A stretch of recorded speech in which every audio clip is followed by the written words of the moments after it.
Welcome to the Chew Brewer Stew podcast. Every other Sunday, we'll release an episode of the podcast featuring an interview with a business owner in the food industry. From restaurants, to breweries, to bakeries, and everything in between. We ask them about their journey and the process of becoming a successful business owner in hopes of helping others to do the same. I'm Mike Curtin, and the podcast starts now. Welcome to the Chew Brewer Stew podcast. My name is Mike Curtin. If you haven't subscribed yet, please do so you never miss another episode of the podcast. Don't forget to follow us on our social media accounts. All links to those and podcast platforms can be found on chewbrewerstew.com. Thank you for joining us for episode number 12 of Chew Brewer Stew. Today I sit down with Dan Monteforte, owner of Swingbellys in Long Beach, New York. Dan explains how one of the hardest things he had to deal with was trusting his recipes to someone else and letting go of the reins while he wasn't able to be at his restaurant. So here it is, episode number 12. I hope you enjoy it. Hey guys, I'm Mike Curtin. This is Chew Brewer Stew, and today I'm in Long Beach, New York at Swingbellys with Dan Monteforte. Dan, Thank you for being with us. No problem. Thanks for having me. Appreciate it. So can you tell us a little bit about yourself and how you got into the business? Yeah, sure. I'm 39 years old. I've been doing this most of my life. It's been a career for me as far as food and restaurant goes. Right. I started off bagel stores with my dad and then moved on to some catering business by myself. And then I got involved in some bartending in a place in Rockville Center and Swingbellys. So I was living around the corner and bartending a couple days a week. And I really wanted to get myself involved into the restaurant business. And the opening chef from Swingbellys was moving on to other things with his father, Larry Forgione. So he was looking to step out. And I had the opportunity to step in as the pit master. I'd fallen in love with barbecue. I did some work on my own and worked with Brian. Went down to work with Mike Mills in where were we? In Cape Girardeau, and I came back up and took over Swingbellys. I was scared to death to take over as a chef. It would have been my first jobs as a chef, right? Aside from the passion I had before, but so it was difficult, but I fell into it very naturally, and I loved it, and progressed from there. From there I became a partner in some of the other ventures that we had with Swingbellys, and then eventually moved on to purchase the place in 2014. Awesome. Now, before we started, you had said you had tried out some different places out in Long Island, different places, but that they didn't do so well. With Swingbellys, so what we had done was we had a couple of spinoffs. We tried to open a place in Florida inside it's like a big market, almost like a Whole Foods situation. Okay. A guy owned the entire building, and we were a kiosk inside of it. So there was like a fish guy, soup guy, bread guy, and then we were a barbecue kiosk. Okay. And we were actually received really well. We had a line out the door. We were doing very well. It was the entire place that wasn't making it, so he closed down his store. And, gotcha. At the time, we considered a brick and mortar spot for ourselves, and it was just a flight back and forth. There was, three of us, so we'd spend a week or two at a time each, and it got to be a lot, and we decided to reel it back in. Okay. There was an opportunity for a small quick serve concept of Swingbellys in Limbrook, which is only a couple towns over, so right. It seemed more logical to do that. And then that was around the same time we'd opened a few months prior to Hurricane Sandy. Gotcha. So Sandy happened and took Swingbellys Long Beach out from underneath us, which was paying for Swingbellys Limbrook. Okay. So we tried to get that moving and going, but cash was gone. What are we going to do? We got to rebuild Long Beach, so just didn't work out in Limbrook, and we had to close the doors. Just bad timing. Right. Pretty much. Was that a tough thing to deal with, like having to close someplace and the whole Sandy situation? Closing a place in general, you put your heart and soul in building a place, and, especially when it's a product you believe in and live, like I do Swingbellys. Mm-hmm. And to realize that it's not going to work when, you're like, how could it not work? You know what I mean? Right, it's kind of a little rude awakening that it's not all in your hands. There's a lot of other factors out there that could affect the business, even though you have a good product, a good plan, and there's so many other things that could take it from you. So yeah, it was awakening. And then it was difficult to figure out where we were going from there. Right. So when you first decided to become pitmaster here or buy the place, the morale of your friends and family, what was that like? They were happy for me. They were super happy for me. Taking over the job at Swingbellys, the pitmaster here, was awesome. It's kind of defined me at this point in my life. And, right. it's everybody supported at the time. My wife now, girlfriend then, who I had met at Swingbellys, she was really happy for me, and it's provided a lot. We have a lot, and it's mostly because of Swingbellys. Right. And how do you make family and business work for you? Support at home is super important. Like Katie knows that her goals are in line with mine. She understands that the hours with the restaurant and all the restaurants for that matter, it's difficult. There's not like a set schedule as much as you try and give yourself one for some sort of structure in your life. Right. The phone can ring at any given time with any given issue, and staff helps with that, but I think it's really just a support from friends and family. I do miss a lot though. Right. Of course. I have 2 young nieces, and it's tough, when they have their birthdays and then it's always on a Saturday or Sunday afternoon, and right. we're packed at that time. So of course, it's gotten easier as time has gone on, and we have some really good staff working for us, and good partners for that matter. So we're able to share some time. Is it important for you to take a mental break from everything? Absolutely. I am an avid hunter and fisherman. Okay. So that's like my solace. I get out and I go sit in a tree and I'll bow hunt, or go out and catch some striped bass, and that kind of gives me a break from whatever's going on. Right. Phone's still on. The phone is always on, but yeah, that's a good mental break for myself. What do you think so far has been the biggest lesson you learned since you bought Swingbellys? One of the biggest lessons is that, man, it's all you. So, when I say you, I mean, my partner's clearly, involved in this. The business is only going to be as big as we make it. The staff's only going to be as happy or as trained as we make them. Like, you have to get up in the morning and you have to wake up before everybody else and motivate them, make sure that they're at work, make sure they feel good when they're at work. And you're kind of like a cheerleader for everybody, regardless of what's going on in personal life or behind the scenes, like in the business bank account. You still got to put on a good face and make sure that everybody feels secure and comfortable in their job and know that they have your support. So that's an aspect of the business that you don't, when you're like, oh, I want to buy this restaurant, you're really excited. I'm going to sell booze. We're going to have fun. It's going to be, all this food's going to come out. Like, you don't realize that you really have to be the rock for all your employees and everybody around you. Right. Is there something above all that you never thought you were going to have to deal with when becoming the boss? Yeah, crying. I don't deal well with crying at all. Like, we have a lot of different personalities that work for us, and I have pretty tough skin. And sometimes I might come off a little gruff, and I don't realize that I do. So, when I tell people some certain things, the way that I feel that it should be told them, and then they look back at me with the like welled up eyes, I don't know what to do. You have to deal with that. And, so that's one thing I didn't think I'd have to deal with, is that real that intimate personal aspect of the business. Right. And what would you say was one of the hardest adjustments you had to make?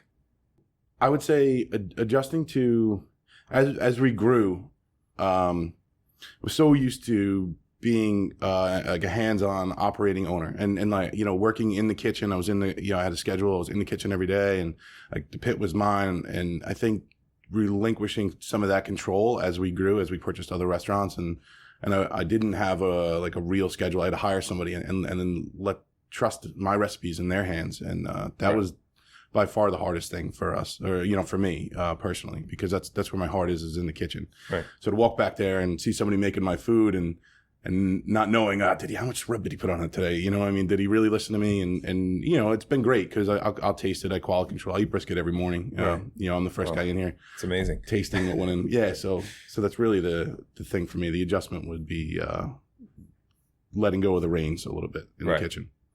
Are you always looking for better recipes and kind of like experimenting? Yeah, 100%. I think that if you close the doors to things that are outside, you don't know like what your neighbor's doing, or there's so many talented guys out there making barbecue. It's good to see like different techniques. If you're only just looking at what you're doing, how are you ever going to make yourself better? So, we constantly run around eating and testing. Always. What qualities do you possess that make you a good owner? I would have to say passion. That's number one, is that this is aside from wife and family, this is the most important thing that I got going on. Right. So I think that it's passion. Without it, I don't think there's any possibility of success. Okay. Who would you say inspired you the most? That's tough. I think my mom's going to see this. So, yeah, I mean, my family's they're all hard workers. My father, he had his own businesses, and to see the drive that it took and some of the things that he missed, owning his own businesses, that was definitely an inspiration. I learned a lot from him, what to do, what not to do.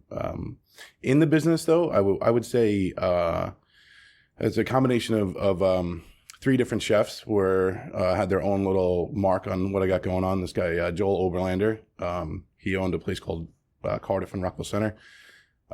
Encyclopedia of information, and I definitely learned a lot from him, and more Southern California style cuisine. So you'll see that shine through in some of my cooking. Right. And then the other one would have to be Brian Forgione, who I learned from barbecue from, and then the other one would be Alexis Trolfies, right down the street, owns Lost and Found. Okay. We worked together for a short period of time here, and we've just been really close friends. And I'd say that he's definitely one of the most talented guys on the island, on our little island, for awesome. sure. So, we have little brainstorm sessions here and there. We'll go drink a bottle of tequila or bourbon, whatever, and just talk about cooking. So Alexis has always been an inspiration for me. Gotcha. Was there a defining moment of success for you? I think it was an early onset feeling of success. When we got married, we were going through the purchase of Swingbellys in 2014, and like that, we were going through that as we were going through the wedding planning process and such. And we got married in December, and we flew out for a honeymoon like a week later. And at the time, we had all the paperwork signed. There was some things at the end that we needed to get finished up, and we were taking off for the honeymoon. I got a call from my partner, basically said it's done, and that made me feel like, here we are. You know what I mean? Swingbellys Right. is finally mine. The Swingbellys in Long Beach is mine. You know what I mean? And that was a big thing. And I say our early onset because there's been levels of success after that. You know what I mean? Okay. I think every little goal that we set for ourselves that we reach is like, I can't believe we're actually doing this. So you look back and you're going, damn, I just was a guy cooking in a kitchen at one point. Is there a specific definition for you of success? A quality of life is it's quality of life. Like, as I get to spend a little more time with my wife and family, Right. and the wheels keep turning and we grow, then that's kind of I mean, at any given, in the summertime, let's say, because it's our busiest time, we have 100 and something employees, and that is for me, that's success. You get to watch other people's lives grow, so I enjoy that. Is there a stressfulness to having to know your people's livelihoods? Yeah, it is. That is stressful because, especially, it's one thing to have some part-time, which we do. They're in college and they're making a couple bucks for beer money and such. So it's kind of easier. But we have full-time employees that rely, their family relies on the money they make from our place. So if we're not making the money and I can't pay them, then that affects all the way down the line, and it absolutely does. And especially Swingbellys in Long Beach, the seasonality of it. I shouldn't say we overpay, but we don't do that cutback, you know what I mean, in the winter time, where we probably should, but as owners, we give up and allow our staff to continue to make money. And we always look for other work for them, whatever we can do to keep them busy. The last thing I want to do is lay anybody off. Gotcha. So. What are your strategies for marketing for Swingbellys? So Long Beach is like its own little entity down here, and like real grassroots kind of stuff. We are the marketing. I think we're heavily involved in the community. Okay. We don't say no to charities. We have charity golf outing every year, and it's awesome. Yeah, I think it's just kind of like that neighborhood. We're around. We're here for you, and you're giving to us, and we're gonna give back to you, and staying relevant here in Long Beach. Outside of that, social media is a big thing. We try not to. We've actually, I should say, we've been super lucky in the fact that people say good things about us. And when I say that, we have Newsday or people like you reaching out, and that's kind of our marketing. I feel like that's slower growth, but it's real loyal growth. It's a nice foundation to it. Right. So you have kind of your foot in different businesses as well around Long Beach? Yeah. How do you go about balancing all those? It's difficult. One of them's with family, so that's interesting always. Okay. I mean, the emotions run high when it's like that. Right, He's right. not just my partner; he's my brother and younger at that point. So Okay. so it's a little difficult, but we kind of divide time where I know that Tuesdays, Wednesdays I have to be available for the sandwich shop, and Okay. the mornings I'm at Swingbellys, and then our place in Garden City that's generally like an afternoon or an appointment kind of thing because I have our partner Rich is really the spearhead of that place. So if he needs us, we're up there, and there's always some passing through. But it's all scheduling, and I think all the partners being open to compromise on where you're going to be. Right. And what advice would you give to somebody that wanted to open their own place? Think long and hard, man. Have a direct plan. You gotta hit the ground running. Have a direct plan and have enough money to carry you through the hard times, because you don't open the door. It's not like a jack in a box of cash. It doesn't happen. So, right. Whether you get in at a decent value, if it doesn't cost you that much money, or you sink $1 million into a place or more, you got to make sure that you're able to sustain. Rent doesn't stop. Sales tax is not your money. Make sure you put aside for your sales tax so it doesn't hit you bad, and and you got to keep your employees paid. So everybody's got to get paid first. Money. Make sure you got it. Right. That's what I would say. Okay. And did you have a funny story to tell us about your time in the business? I mean, I got a million stories, but there's always one that sticks out, and I'm actually asked to tell it once in a while. Is there was this lady who came here on a busy summer day, and she ordered a salad, our big salad, which is it's got everything in it. It's basically everything but lettuce. There's a little bit of lettuce on the bottom, right? Okay. So you're at a barbecue place. She added shrimp to the salad, and so I was called out to the table. So there's a lady out here who's unhappy with her bill, and I went out to go talk to her, and she wanted to complain about the cost of the shrimp. It was $1 per shrimp. She added 4 shrimp, so it was a $4 charge on it. Okay. So long story short, she had eaten everything. They ate the salad, ate the shrimp, and it's clearly marked on her menu: add shrimp, $1 a shrimp. Right. And she wanted to argue after the fact. And I said, look, there's really nothing I could do. Did you enjoy the salad? She said yes, and she's just not happy with the $1 a shrimp. And she told me, do you know what shrimp costs in the supermarket? I'm like, I know exactly what shrimp costs. And now it's a crowded place, and everybody's kind of seeing what's going on. And this woman's husband was eating, like with his head in his dish. He didn't want, you know what I mean? And he's like, oh my God, this happens all the time. Like that kind of thing. All right. So she wound up calling the cops on herself. She didn't want to pay the bill. I told her, you got to pay the bill. She's like, I'm going to call the cops. The cops came, and the cop, she was outside screaming and yelling about the shrimp. And the cop was like, you got to pay the bill or you're going to get in the back of the car. So it was pretty funny. And I wound up buying her husband's dinner because I said, I'm sorry, you have to deal with this all the time. So I paid for his and sent them on the way, and the restaurant clapped. So I thought it was pretty funny. Yeah, that's great. Well, Dan, thank you very much for being with us. Thank you. All right. I'm Mike Curtin for True Brewer Stew. I'm here with Dan at Swingbellys out in Long Beach. Thanks again, man. Hey, Mike, thanks, man. Appreciate Good it. time. Hey, guys, so that was the podcast. Thank you so much for listening.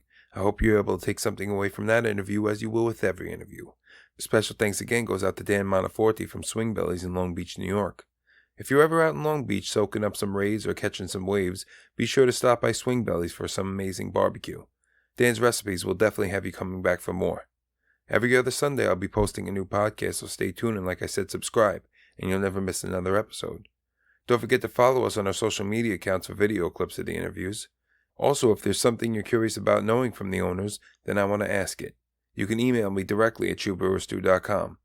Once again, I'm Mike Curtin for True Brewer Stew. Thank you so much for listening. Have a great day.